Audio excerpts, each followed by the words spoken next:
sommes très contents, très heureux de vous retrouver, étant donné qu'aujourd'hui nous aurons une journée très chargée. Le lundi prochain, c'est la rentrée scolaire, donc nous sommes dans beaucoup de démarches pour terminer tout ce qu'il faut pour que les enfants soient prêts, c'est lundi. Alors nous avons préféré anticiper et déjà parler avec vous de l'actualité de notre pays. Depuis hier, le président s'est envolé pour le Kenya, où il va passer quelques jours de repos. Il a beaucoup travaillé pendant les 6 derniers mois. Est-ce que c'est le moment que le président puisse aller? La case se brûle à l'UDPS, sa maison. Quand les enfants sont malades, papa voyage, à moins qu'il y ait vraiment une urgence. Mais dans les cas normaux, le papa ne voyage pas. Il cherche à guérir d'abord, à trouver une solution pour que les enfants soient guéris. Donc le président Félix doit prendre beaucoup de choses au sérieux parce que la façon dont il gère, même à distance, l'IDPS, laisse entrevoir que d'ici là, l'IDPS va connaître de sérieux problèmes. Moïse Katumbi est rentré de l'Europe. Il n'est pas encore venu à Kinshasa. Sa position n'est pas claire. Il est venu, il voulait soutenir le président, mais quand il est arrivé, il a rencontré des pesanteurs autour du président, des prises de position, et tout ça qui ont fait qu'il s'est retiré. Il n'a pas voulu faire une confrontation parce qu'il s'était déjà annoncé être pro-Tshisekedi. Il avait déjà dit qu'il va soutenir son frère. Vous avez vu les Kyungo Koumanza, les Mouyambo, et tout le monde content d'être avec le président Félix Tshisekedi. Mais quand ils ont vu les rapprochements avec les FCC, donc, le durcissement des relations avec ses nouveaux partenaires, Moïse Katumbi a préféré rester un peu dans une sorte d'ambiguïté. Il ne montre pas bien sa position. Est-ce qu'il est toujours avec le président Tshisekedi comme il l'avait annoncé sur France 24? Est-ce qu'il s'est désisté? Quelles sont ses projections? Il est en train de faire des voyages, des safaris déjà dans les Katanga. Cet homme-là, il faut le prendre au sérieux. 2023, ce n'est pas loin. Vital Kamerhe est avec le président, mais Vital Kamerhe est en train de recruter des cadres. Vital Kamerhe est en train d'installer les partis à travers le Congo. Pendant que l'UDPS est en train de se battre, l'UDPS, ils ont complètement perdu la direction des choses. C'est un parti qui est au pouvoir, qui devait être en ce moment ici structuré, efficace et qui fait peur même aux adversaires. Aujourd'hui, qui peut nous dire que l'UDPS, dans les conditions actuelles, il y a seulement à l'UDPS là aujourd'hui des gens qui sont hypocrites, qui attendent les postes parce qu'ils savent que s'ils montrent une position de désapprobation avec le président Félix Tshisekedi et son administration qu'il a laissé de Kabound et Kabouya, ils pourront peut-être perdre des positionnements. C'est ce qui se passe à l'UDPS. Il y a plein d'hypocrites maintenant qui sont de corps avec l'UDPS, avec des cœurs, ils ne sont plus à l'UDPS. Ils se disent, ah, ces histoires, on ne comprend plus rien. Groupe de gens qui nous prennent tous en otage. Je vous ai dit, où est passé le professeur Paul Chilumba? Où est passé les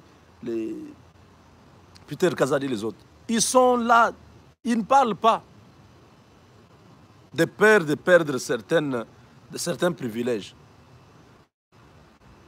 Aujourd'hui, c'est Dr Eteni, aujourd'hui, c'est Kabound, aujourd'hui, c'est Kabouya. C'est eux, les trois là, qui se sont taillés une place au soleil qui peuvent voir le président Félix à tout moment. Tous les autres, on les gère, on intimide, les gens ne parlent plus. Et ça, c'est très dangereux. Si le président Félix ne prend pas au sérieux ce que nous sommes en train de lui donner comme conseil, l'UDPS, vous aurez vos yeux pour pleurer. Ça ne va pas, vous dites non, ça va. Et moi, je dis, mais je ne comprends pas. Ou alors c'est moi qui n'est pas normal. Bien évidemment, avec tous les autres Congolais qui ont la même impression que moi. Vous pensez que si on n'aimait pas l'UDPS, on peut vraiment insister sur ça? Pourquoi on ne parle pas du PPRD? Je n'en parle pas parce que je sais que là-bas, il n'y a rien à espérer. Le peuple ne peut pas espérer sur un parti comme le PPRD ou les autres partis là. Mais le peuple espère dans l'UDPS, dans sa gestion. Apparemment, c'est vraiment contradictoire. Je l'ai dit plusieurs fois, j'ai dit que le parti n'a pas de cadre. Il n'y a pas de cadre. Les gens qu'on appelle cadres là, ce sont les pros Kabound, les pros Kabouya. Des gens qui ont un savoir limité, un bagage intellectuel limité. Parce qu'ils ne peuvent pas dépasser Kabound. Ou Kabouya peut supporter des gens qui raisonnent plus que lui. Non, il va les écarter, il va prendre des gens qui peuvent dire oui du matin au soir, des gens qui lui sont obéissants, des gens qui sont de son obédience. Et ça, il connaît que celui-là, son niveau intellectuel est à tel niveau, ainsi de suite. C'est ce qui se passe là-bas. Il y a des récompenses de fonctions. On nomme des gens qui sont favorables. On ne nomme pas des gens qui peuvent amener la science, qui peuvent amener un plus au parti. S'il vous plaît, vous êtes au pouvoir. Prenez vos responsabilités. Parce que vous savez, moi je suis indexé directement à l'UDPS. Vous savez comment? L'UDPS est en majorité un parti de Kassaïens. Ce sont des choses que les gens ne veulent pas parler, mais vous savez dans vos cœurs que 80% des membres de l'UDPS à travers le Congo, à travers la diaspora, ce sont les Kassaïens. Et l'échec de l'UDPS, ce sera l'échec du président Félix. Et l'échec du président Félix, ce sera l'échec de tous les Kassaïens. Et c'est à ce niveau-là que nous nous disons non. Nous ne voulons pas être indexés dans un échec qui pouvait être évité. Parce que nous parlons tous les jours. Nous ne voulons pas que demain on dise bah, Kassaïen, Namboko, vous ne pouvez plus encore prendre le pouvoir. Regardez ce que vous avez fait. Quand nous vous disons ces gens-là ne méritent pas être là, trouvez d'autres personnes. Essayez d'aller au-delà. C'est un intérêt. Quelle est la raison qui ferait que vous ne puissiez pas trouver quelqu'un de compétent qui peut vous rendre un service que de garder ces gens-là?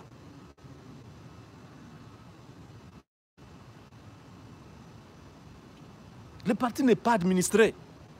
Je vous ai dit hier, je répète, l'UDPS, on vous donne la nation, vous vous concentrez à la province de Kinshasa. Hein? Parce que 1 million, ils ont utilisé 100 $. Or, 1 million, ils ont. Tous les gens doivent aider son parti à prendre de la hauteur. Le parti n'est pas installé. Il y a beaucoup de coins de la République. On ne peut pas dire au Kasaï. Au Kasaï, il y en a. Au Katanga, oui. Mais pas tous les Katanga. Dans beaucoup de provinces, c'est ça et là. Mais ce n'est plus le moment de ça et là parce qu'avant, il n'y avait pas beaucoup de moyens pour implanter le parti partout. Maintenant, vous êtes au pouvoir. Donnez du travail à vos collaborateurs, les membres du parti, que ces membres-là commencent à contribuer dans les partis. Comme ça, vous avez les moyens de pouvoir installer les partis partout. Et donner les partis entre les mains des gens qui sont compétents, des gens qui sont capables, pas des conflictuels. Kabouya, c'est un conflictuel. Kabound, c'est un conflictuel. Pour eux, comme les gens, il y avait des dissensions au sein du parti, des gens qui n'étaient pas d'accord qu'ils soient confirmé président par intérim ou bien secrétaire général du parti. Tous ces gens-là aujourd'hui payent. On écarte tout le monde pour rester avec les gens qui les ont supportés. Cet enfant-là de Fils Moukoko. Ni Tété Fils Moukoko qui a fait du bruit avec son groupe de parlementaires, tout ça, quand les députés là avaient insulté le président. Si Fils Moukoko n'avait pas sorti les gens pour venir faire ce bruit-là, les FCC continueraient aujourd'hui à se moquer du président Félix. Tout le monde est nécessaire dans les partis. Ces gens-là sont nécessaires. Mais parce que on ne veut pas, comme ils sont en train de créer, ils créent l'ombrage. Hein, on commence plus à parler de Fils Moukoko. Il organise une marche pour la bonne gouvernance et tout ça. Kabouye et Kabound voient comme si ces garçons-là étaient en train de créer l'ombrage sur leur visibilité, leur leadership. Non. Donc, il y a des problèmes. On va sacrifier combien de personnes?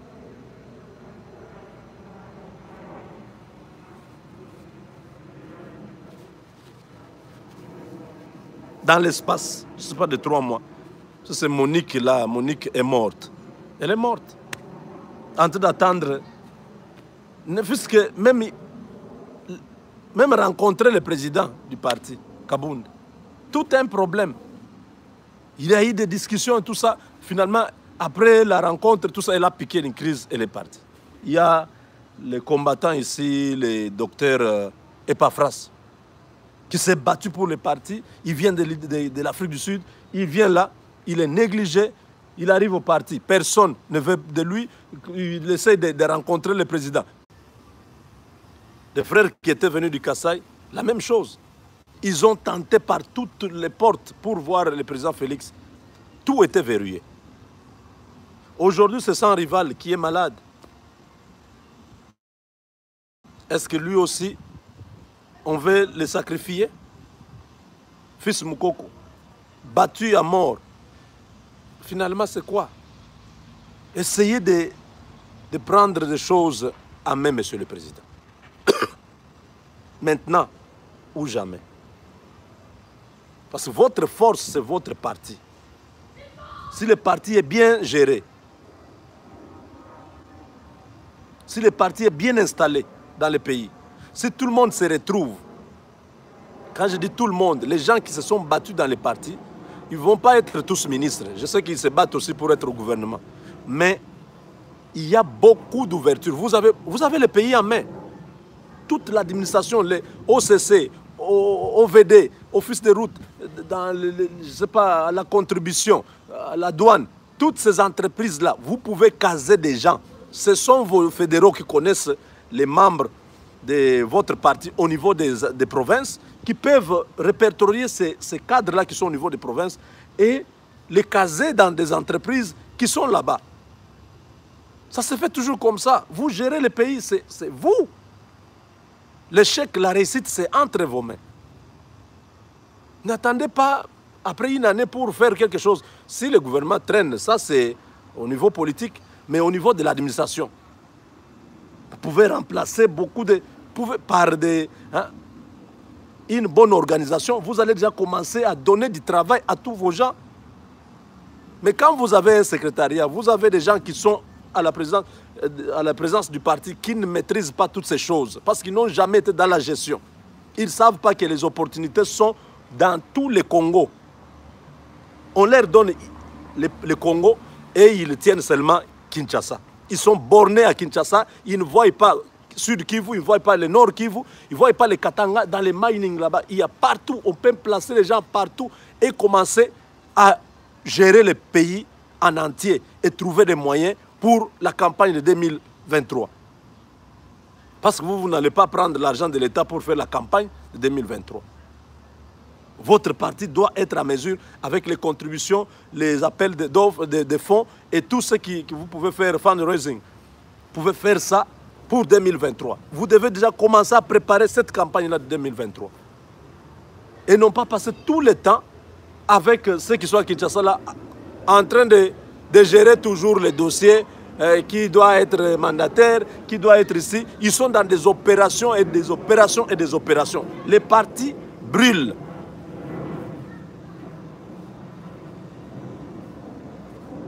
Nous savons tous que l'UDPS ne s'attendait pas à prendre le pouvoir. Ce qui s'est passé là, ça a étonné tout le monde. Même nous. Nous étions étonnés de voir que, en tout cas, c'est l'UDPS qui prend le pouvoir au Congo. En d'autres termes, en tout cas, il n'y avait pas une bonne préparation. Parce qu'aujourd'hui, on sent qu'il y a un vide. Il n'y a pas beaucoup de cadres. Il n'y a pas beaucoup de gens qui peuvent soutenir. Voilà pourquoi vous devez ouvrir les portes maintenant à l'UDPS, que les gens entrent. Mais ça, les gens ne peuvent pas venir là où il n'y a pas encore de l'ordre. Il faut que les choses soient claires. Quand quelqu'un vient, il sait que je quitte ceci, je quitte cela, je viens de la France ou de la Belgique. Je ne vais pas quand même venir faire 3 mois. Je dépense l'argent à l'hôtel. Je ne sais pas ce que j'ai fait à Kinshasa. Tu appelles ceux qui sont à la permanence. Personne ne te répond. Tu vas à la présidence même de la République pour chercher même les contacts du président ou ses proches. Personne ne vous... Finalement, la personne dépense 4-5 000 $ à Kinshasa et puis il rentre en Europe. Non, ça ne va pas se faire comme ça. Quand les gens disent, venez seulement, venez, si vous avez besoin d'adhérer à l'UDPS, venez seulement. Les gens ne vont pas venir comme ça. Le cadre doit être déjà là où les gens savent que quand j'arrive, le point 1, le point 2, le point 3. Voilà pourquoi nous avons parlé d'une création d'une commission qui pourra aider au recrutement, aux interviews, à la formation idéologique, à la préparation, à la bonne gouvernance. Et toutes ces choses, ça a été prévu. J'ai envoyé un mémo. Ça n'a jamais été pris en compte. Parce que ces gens-là se disent, non, qu'est-ce que ce type-là aux États-Unis veut nous faire voir? Ils pensent être connaisseurs. Non, je ne suis pas connaisseur. J'ai été ici à l'Académie des Républicains. J'ai suivi beaucoup de modules. Un parti politique, c'est une entreprise. Vous devez gérer. Il y a la gestion des masses. Il y a la gestion préélectorale. Il y a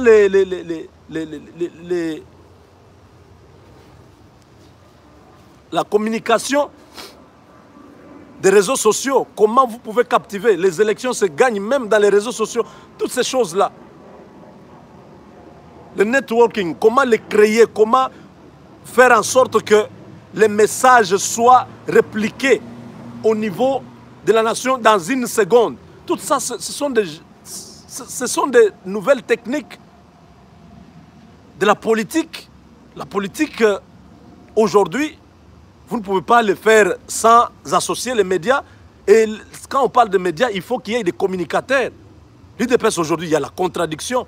Le matin, c'est elle qui passe, qui dit ceci. Le soir, c'est un autre qui passe, qui refute le tout. Et vous avez les gens qui mettent les tonneaux, le fût là, au milieu d'une avenue, ils commencent à parler. Je ne sais pas qui est autorisé à parler, qui n'est pas autorisé à parler. Pourquoi ce déficit dans le leadership de ceux qui gèrent les partis aujourd'hui? Tout ça, ce sont des choses à préparer. Ne soyez pas surpris, des gens comme Jean-Pierre Bemba et Moïse Katumbi et peut-être un autre outsider en 2023 utilisaient des méthodes modernes et sophistiquées qui peuvent emballer encore la foule. Ne soyons pas fanatiques. Aimons notre pays, aimons les partis, aidons les présidents. Et le président doit savoir aussi s'aider lui-même. Parce qu'il ne peut pas se rétracter seulement dans la présidence parce que non, il est devenu président de la République, il ne peut pas s'occuper du parti. C'est faux. Oui, officiellement, il ne peut pas engager le parti, il ne peut pas faire un discours du genre un soutien direct au parti, non. Mais officieusement, c'est lui l'autorité morale du parti. Il ne peut pas se dédouaner de ça. Il doit à tout moment, quand il y a quelque chose, il doit avoir une cellule qui l'aide. À part ces gens-là, les Kabound et les autres, il doit savoir ce qui se passe réellement. S'il ne le fait pas, alors, ou alors c'est lui-même qui veut que cet imbroglio-là, cette confusion-là règne. Et si c'est lui-même, c'est qu'il creuse sa propre tombe. Le président doit prendre le taureau par les cornes. Qu'est-ce qui se passe? Kabound vient. Kabouye vient, qu'est-ce qui se passe? Pourquoi vous ne parvenez pas à mettre des choses en main? Regardez Moulania. Bien qu'il soit méphistophélique, machiavélique, diabolique, mais Moulania montre qu'il y a un leadership dans l'ère diabolique truc des FCC. Kabila ne parle pas.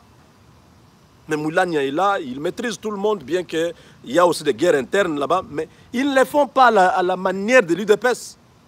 On va nous dire, oui, l'UDPS c'est le parti de masse. Oui, mais le parti de masse, si vous ne maîtrisez pas cette masse-là, ça devient une bombe. Comment vous êtes au pouvoir et la masse est dans l'opposition? Ça n'a aucun sens. Il y a un dysfonctionnement du parti. Oui, méphistophélique. Ce sont les gros mots, hein, rocambolesques, mirobolants. Vous suivez ces histoires-là? Quand on était petit, aux humanités, on aimait trop venir parler le français avec de gros mots, déranger les autres. Mais bon, ça, ce n'est plus l'époque. Maintenant, on doit parler comme des intellectuels. Donc, vous comprenez?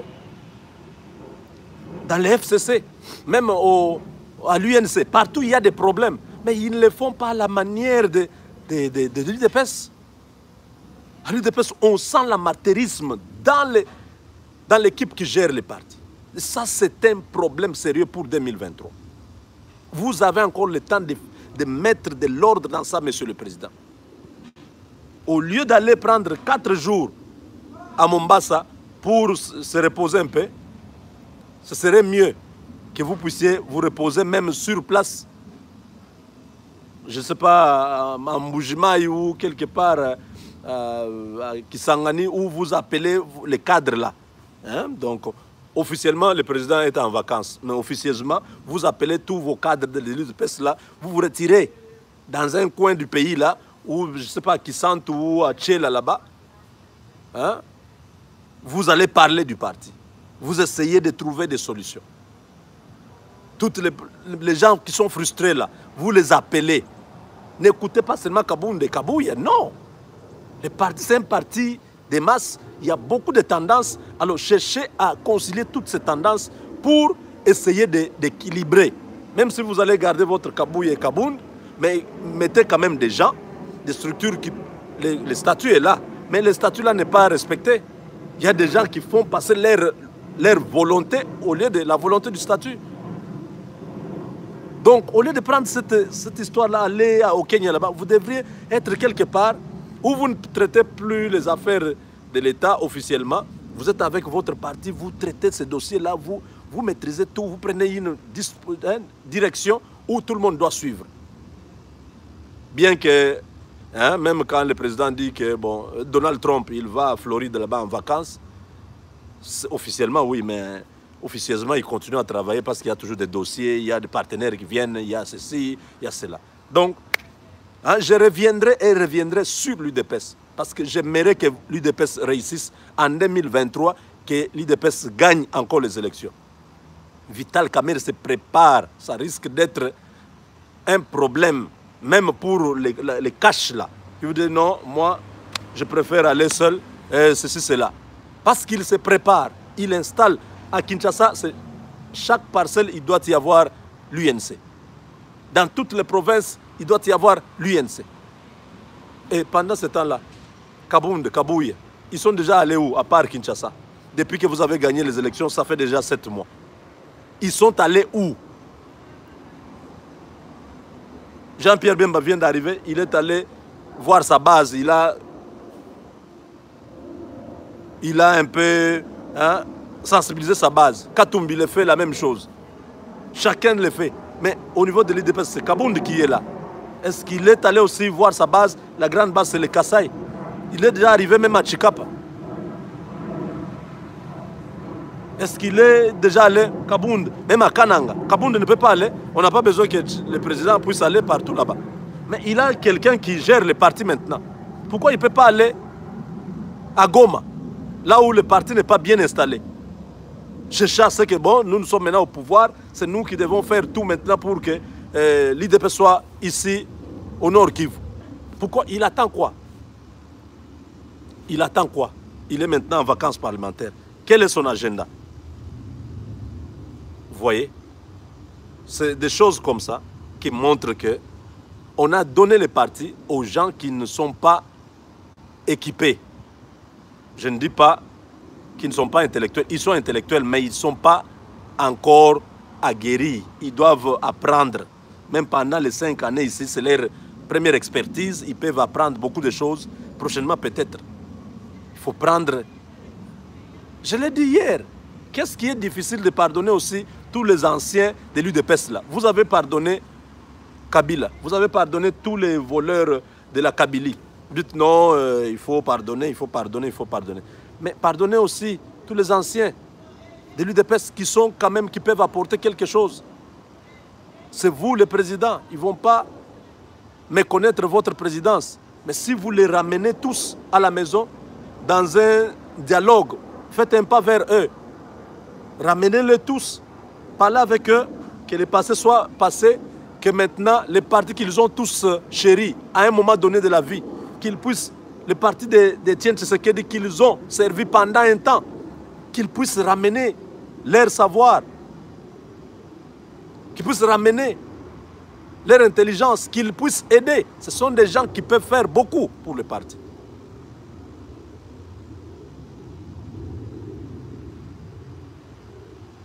Donc,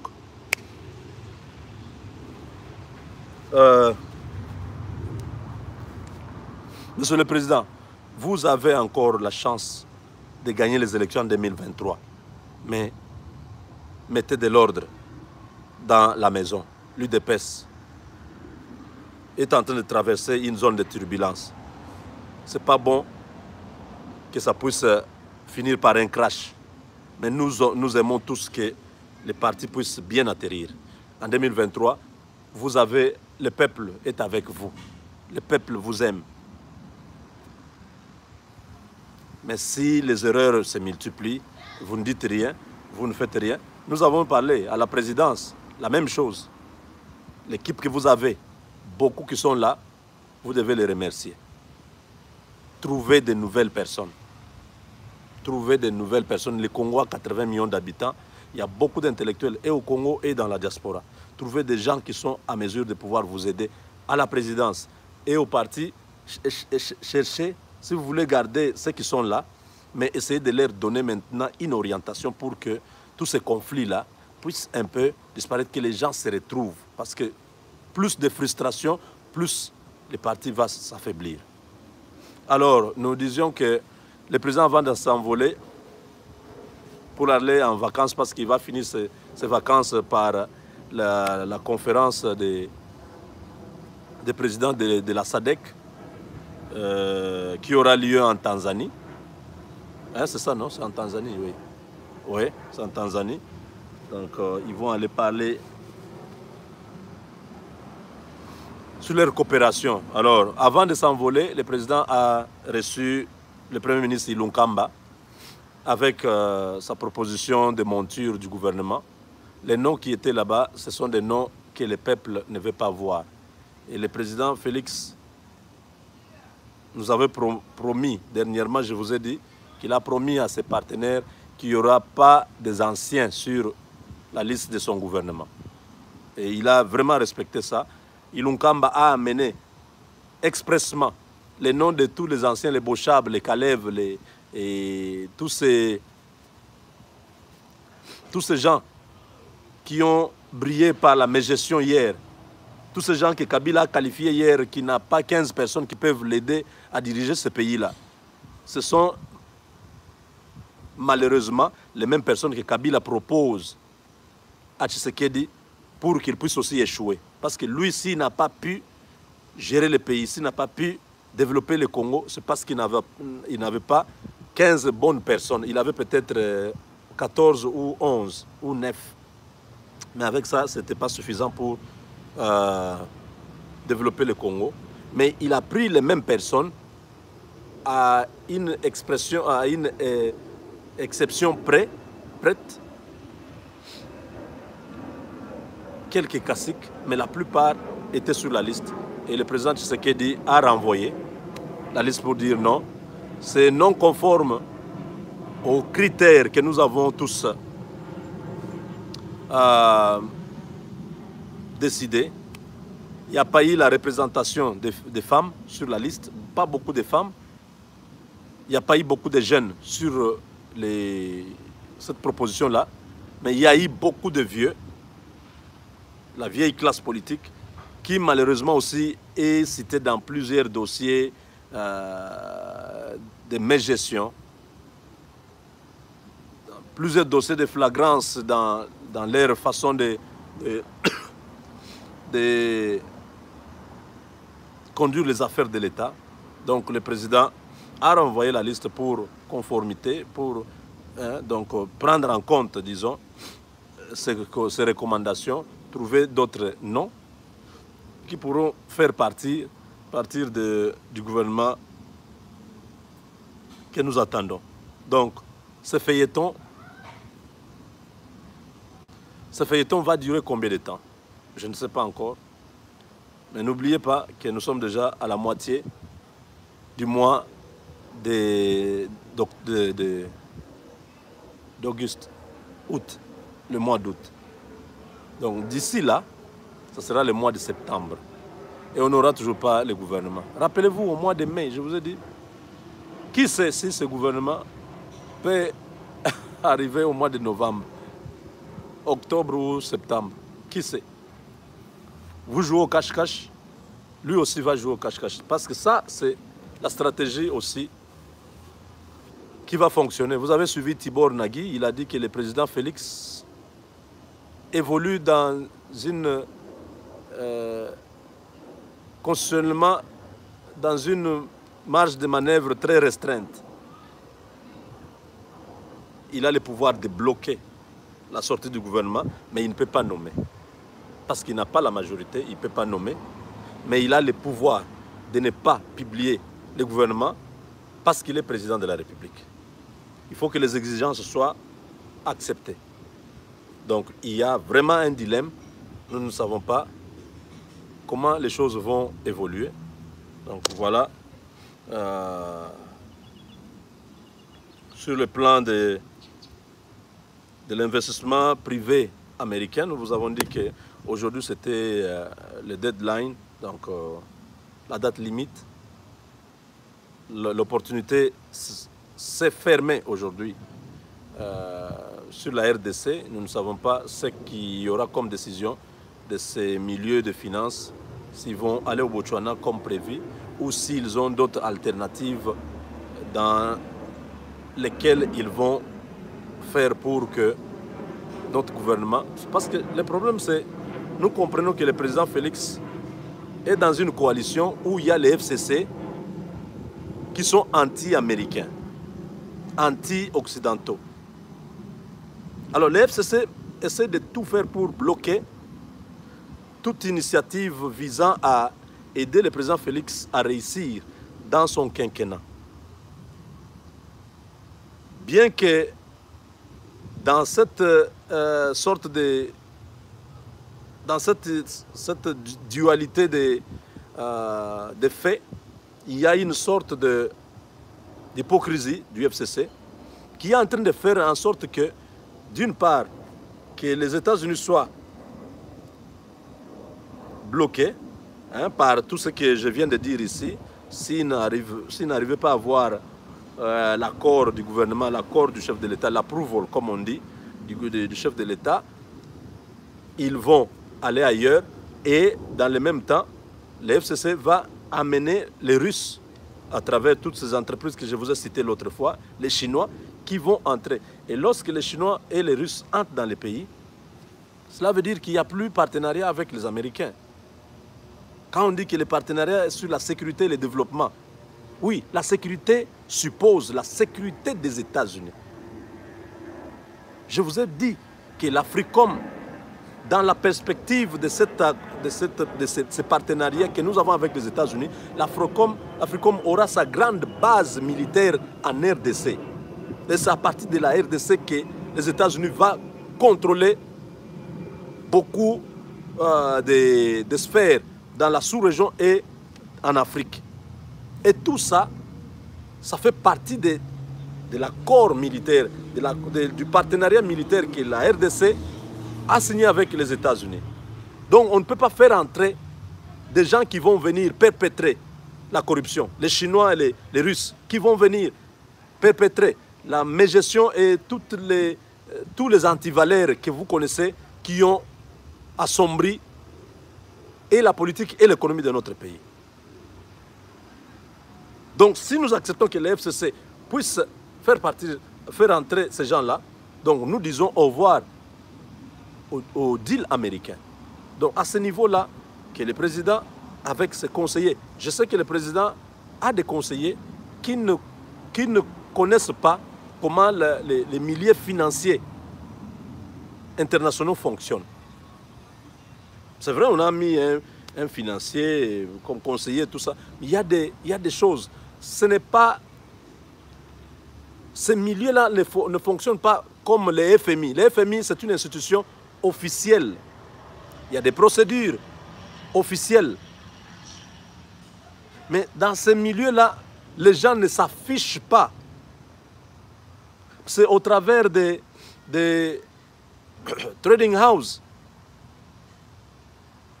au travers des structures qui sont déjà dans tous ces milieux de bourses qui gèrent les fonds de développement économique des grandes nations.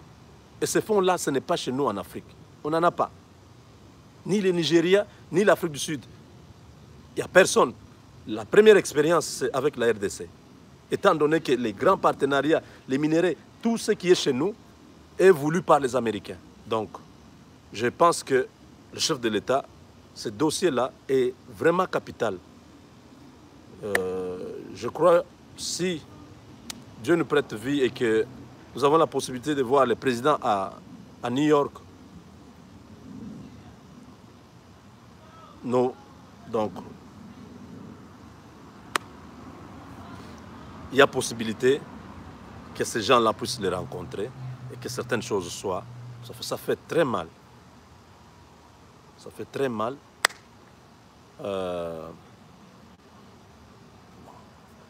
Mes chers amis, il y a beaucoup à dire pour aujourd'hui. Je parlais plus de l'UDPS parce que j'aime ce parti. Je veux que ce parti puisse amener les changements que nous avons attendus depuis toutes ces années. Mais nous ne voulons pas vivre les cauchemars que nous sommes en train de vivre maintenant. Et ça ne va pas aider le chef, au contraire.